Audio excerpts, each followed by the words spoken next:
Hi all, this is Agata. And this is Raúl. And this is Sci-why. So today's episode is very much inspired by The Little Mermaid. All my 90s kids will know what I'm talking about. The Little Mermaid Disney movie with the proper beautiful song. I don't mean Under the Sea. I mean the one where the Little Mermaid is wondering what is the life above the water and how do they walk in the streets and they dance and how they do things. And then at some point she says, here I quote, what is the fire and why does it what's the word burn? And during the recording of our previous episode, I mentioned that as like a very good question that I don't have an answer for, because it's obvious that it burns, but why? Like what chemical or physical processes happen? I have no idea. And that's how we came up with the idea of today's episode. And Raulek is going to tell us a bit more about this topic, which I hope that by the end of this episode, I'm going to know exactly what's the word fire burns and all. Beautiful. I mean, asking why fire burns is same as asking why wind blows. Okay. No, that's a good one too. Thank you. Next episode. So the thing of fire is that it burns because that is what fire does. Mm-hmm. Okay. But it also gives light. Huh? Mm-hmm, exactly. So it's not like multiple use. To go back to the basics. And it kills bacteria and stuff because once you burn them, it kills everything basically. It purifies your soul also. Were you to be a witch. And makes the metals stronger. Mm-hmm. Metal. So, the thing of fire is that it is a chemical reaction, same as every other process that you will see in which things transform into other things. Mm-hmm. So, everything is a chemical reaction, but we have different types of chemical reactions. That is the beauty of chemistry, organization. So, this reaction is one of the types that we call reduction oxidation, okay? Mm-hmm. Or for the chemist lingo, redox. Ooh. Okay? So, in any redox reaction, what happens is that there is an exchange of electrons between substances. Mm-hmm. Okay? You know that substances are made of atomic particles that can be carbon, iron, sodium, whatever, okay? Any elemental substance is made of a cloud of electrons. And those electrons can jump out of the material, out of the substance, and be absorbed by other substance, okay? And that is what we call an exchange of electrons. So one substance will give electrons, and the other substance will accept them, okay? So, the substance that gains electrons is called reductor, and the substance that gives electrons is called oxidizer. Mm-hmm. Okay? Therefore, reduction, oxidation. Mm-hmm. And reduction-oxidation reactions always happen in that way. There cannot be only reduction. If there is a reduction, there has to be oxidation because also. It cannot just disappear. Okay? Exactly. Fun fact, rusting and digestion. Mm-hmm. Rusting meaning this layer of the red spots on metal. Exactly. And digestion, when you digest the food in your stomach. When your stomach does blah blah blah blah blah. Exactly. All those are also redox reactions, way slower than fire. So fire, rusting, and digestion are the same reaction, the same type of reaction. Okay. Now you have two types of chemical reactions based on the thermodynamics, exothermic and endothermic. Mm-hmm. Exothermic reactions are the ones that produce energy, and endothermic are the ones that absorb energy. Okay. Meaning that for an endothermic reaction to happen, you have to give energy to the system. Okay? Now, exothermic reactions are very popular and very useful because you are producing energy that later we can use for other things.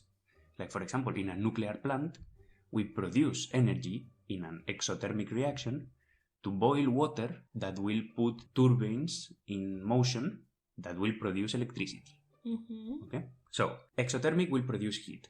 And fire is then an exothermic reaction because it produces energy, right? Mm-hmm. The energy that is produced in a fire is in the form of heat and light, which are two forms in which energy can happen. Mm-hmm. To sum up, fire is a redox reaction of the exothermic type. Yes. Okay? I'm trying to remember that. Redox, exothermic. Exactly.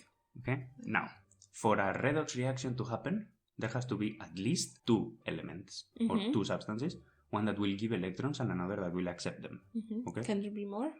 There can be more. Redox reactions can be really, really complex with tens of elements in motion that will Depends turn... what you eat, their digestion will... Yeah, it's as complicated as how many minerals and metals and substances you are eating in your regular food.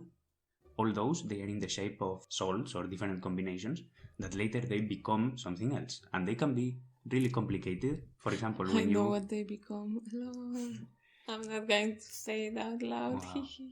This is what I'm we became. 12. We became poop jokes. Are we Nickelodeon? So you can eat whatever food, for example, the proteins that are in meat, they are very complex proteins, but they become sugars that are also complicated molecules. So redox reactions can be really, really complex or really, really simple, but the mechanism is the same. Okay, it works exactly the same.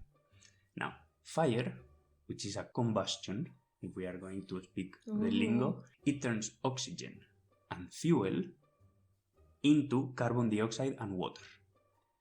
That is what happens, and nothing else can happen. Water? It Fire produces water? Yes. How? That's like the opposite. Now, it's like you created the weapon that can kill you. that shouldn't you became be. what you swore to destroy. Yeah. So, when we break the chemical bonds between the molecular oxygen, that reaction will release energy. Okay? And this is why fire is hot and it's bright, because that is the energy of the chemical bonds breaking. Now, it produces water because there are little elements of hydrogen hidden in the fuel that you are burning, that they bond with the oxygen in the air, and then they produce water. H2O. Exactly. So that is how you produce water. My molecules. You produce water, but the amount of water you produce can be very little, of course. Not enough to drink, no. Yeah, or to destroy that fire that you Exactly, because the amount of heat that you're producing is way more. Plus, the water that is produced is in the form of vapor. So it's also very hot. And when we talk about fuel, what do you mean? Fuel is the substance that you are burning. It can be gasoline or wood or paper or anything, really. Because I've seen that TikTok that there was a guy that was burning things, and they I mean like some chemical substances, and depending on the substance, the color of the fire was different. Yeah, so we will get to that too. Cool. I'm smart. So basically, to produce fire, you need four things, which is called the tetrahedron of fire. Okay, that's too much of the lingo. Okay, let's just... It's called like that because you need four elements. Back in the day, it was supposed to be called the triangle of fire. Okay? Whoa, but then we realized that we need a fourth thing for the fire to continuously happen. So they were doing fire wrong for centuries? Theoretically, yes, they didn't realize, no? So, the tetrahedron of fire, meaning that we need four things for fire to be produced. We need fuel, meaning the substance that you are burning. You need oxygen, which is the oxidizer. That's why we close the windows in case of a fire, to not give more oxygen. Exactly. You need heat to raise the temperature, and you need a chain reaction. Those are the four things that you need. So, the substance that you are burning, the fuel, obviously, because without that you cannot burn anything. So that's obvious. You cannot make fire without wood. So basically, because you need something to burn. The oxygen, which is what will create these bonds to be broken. Okay, so we can release the energy that is trapped inside the molecule. You need heat because you need to raise certain temperature for those bonds to be broken. And you need a chain reaction, meaning that you need a continuous supply to keep the reaction going. Okay? For example, I want to hear the example. When you lit a candle, okay, you went to toilet and then you lit a candle. This episode. So when you lit a candle, you are burning... In any room? In any room, can be wherever, okay? So you are burning the oils that the wick of the candle is soaked in. Okay, then you are applying heat to it, and the candle will feed on the oxygen that is in the room. But you don't exactly apply heat, you apply fire from the light. Exactly, you apply fire, but it can happen that things can spontaneously combust if the ambient temperature is hot enough. Okay, we will get to that too. So the fire in the candle will consume the oils in the wick. And of course, the wick will disappear, no? Because it's being burnt, obviously. You need a vehicle to transport those oils in the shape of a wick, in this case, okay? But it doesn't have to be a wick in the shape of a cotton thread. There are also wicks made of wood that they last longer. So it can be anything, okay? Also, you can burn the oils by themselves, but the oils will disappear really quickly, okay? So that's why we put a wick in a candle. It will be burning until there is no more fuel and then it turns off. Okay? Because the wick disappears, then there is no more oil to burn. So then one of the elements of these 4 things that you need to make fire is no more. So then the fire is off. Meaning that if you want to put off a fire, you need to eliminate one of the 4 things that you need to keep the fire going. Okay? So the 4 things are fuel, oxygen, heat or temperature, and the chain reaction. Okay. It's enough that you eliminate one of those and the fire will disappear.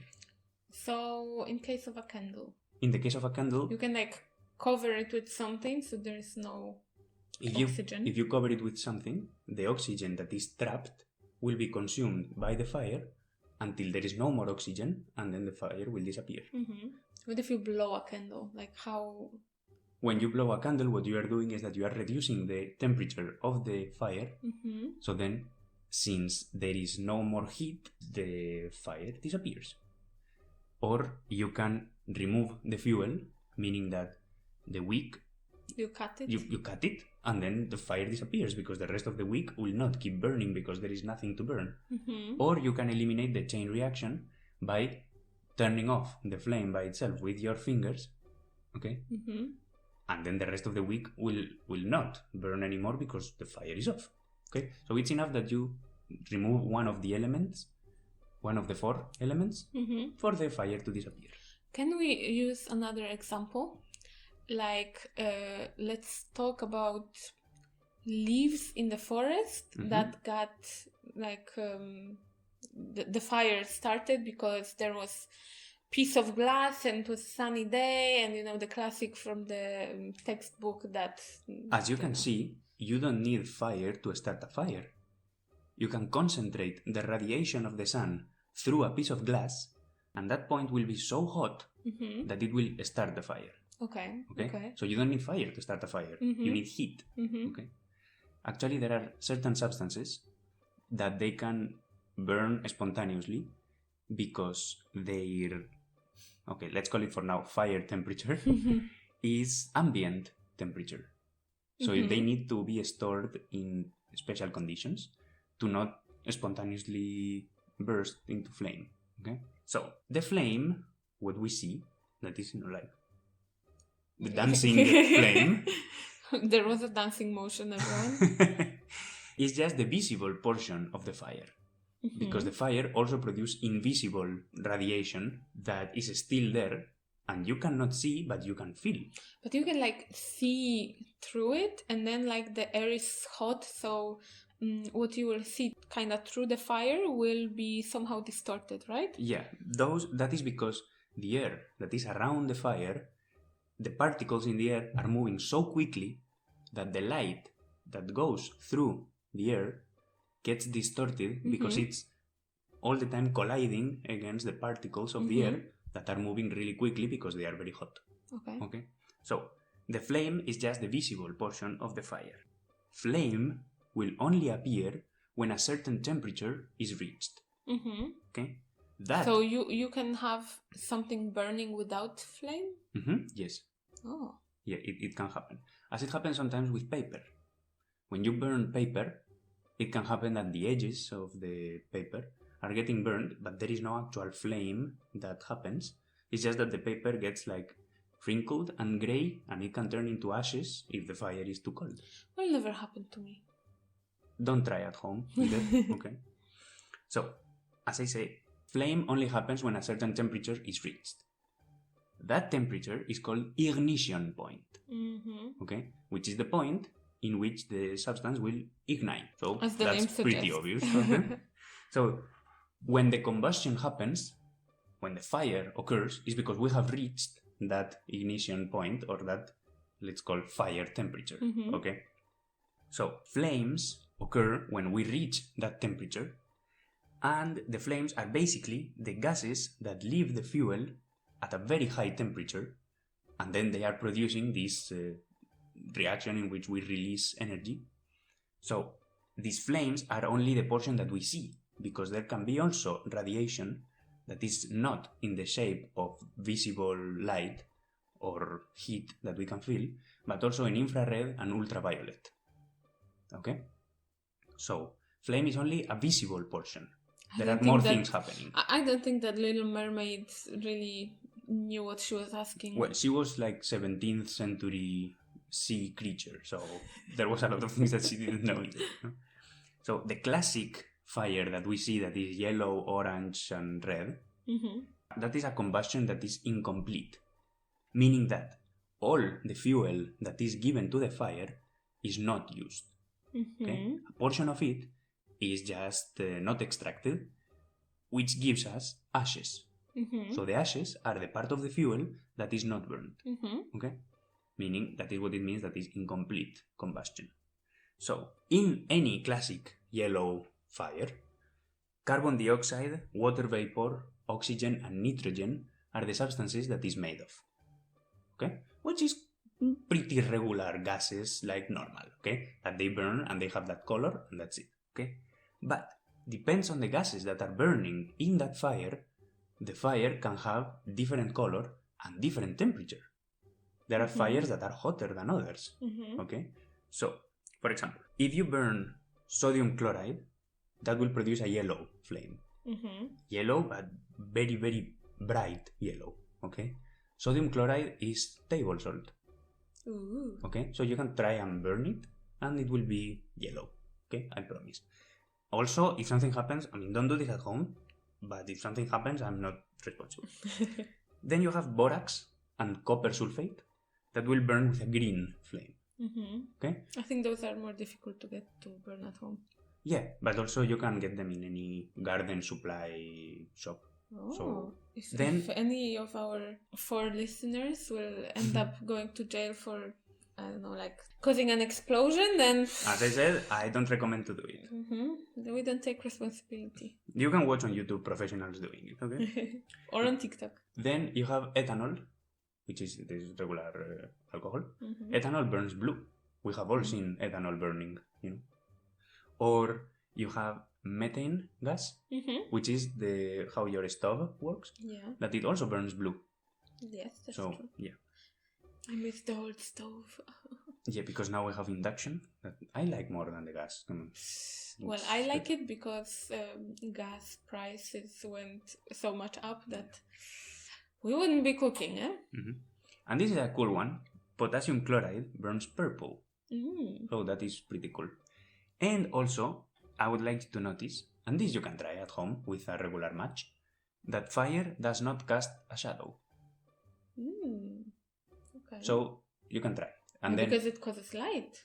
Of course, because it is a source of light. So that's it, because it doesn't have anything to cast a shadow off.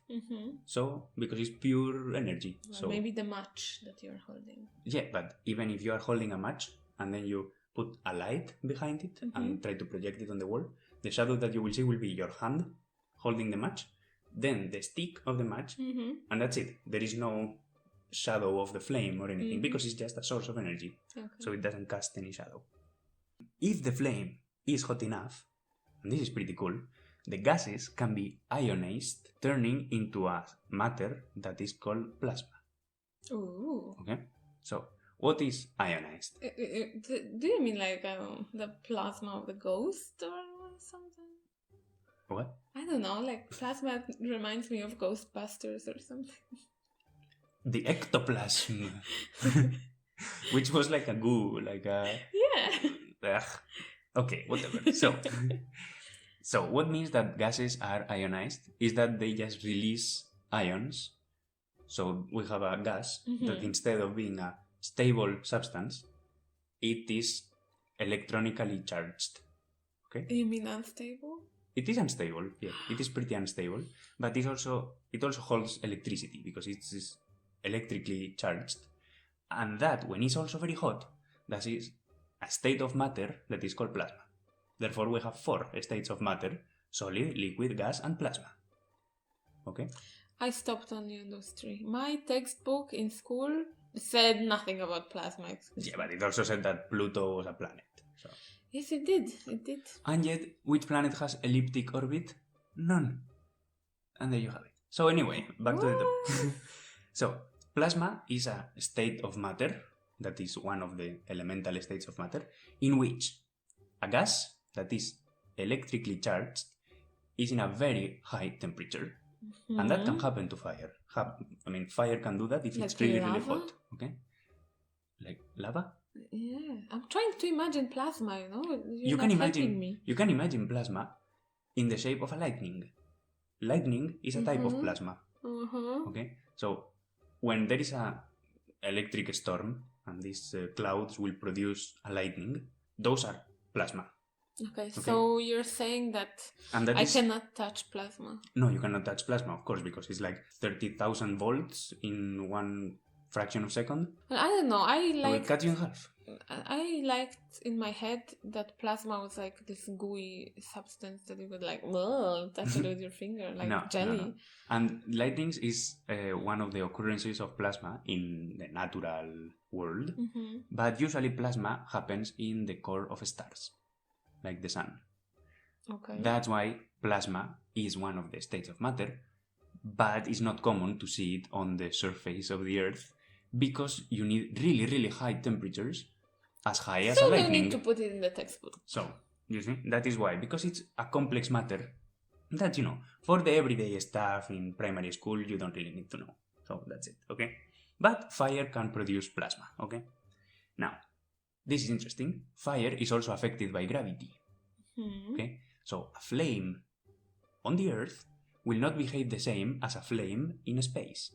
Ooh. Okay, so here on the Earth, when a flame burns, okay, when there is fire, the flame has this kind of teardrop shape, okay? That is like thicker at the bottom, thin at the top. Okay? Yeah. And this happens because the heat is heating up the air around the flame, and that causes a process of convection in which the hot air goes up and the cold air goes down. Okay, so as the hot air rises, it drags the fire with it, causing it to be like stretched. Okay, but in the space where there is no gravity, the air is not affected by it, and this is pretty cool. The fire that burns in the space, for example, in the space station, it's round. It's round. Ha. It's like a sphere, like a little ball. That's cool. And I have a photo of it right here. Oh wow. This is normal fire, and this is the fire in the space station. Okay, I prefer our fire. You see? Another good reason not to go to space. And also, you see, it looks pretty boring. You see that fire here down on Earth is yellow at the top, or then it turns white, then it turns like orange, and then it's blue. Okay, while in the space station is only blue. Okay. Why is that? This is because the fire that is around, the air that is around the fire is not heat. I mean, it is heated up, but it doesn't have anywhere to go. So this process of convection is not happening.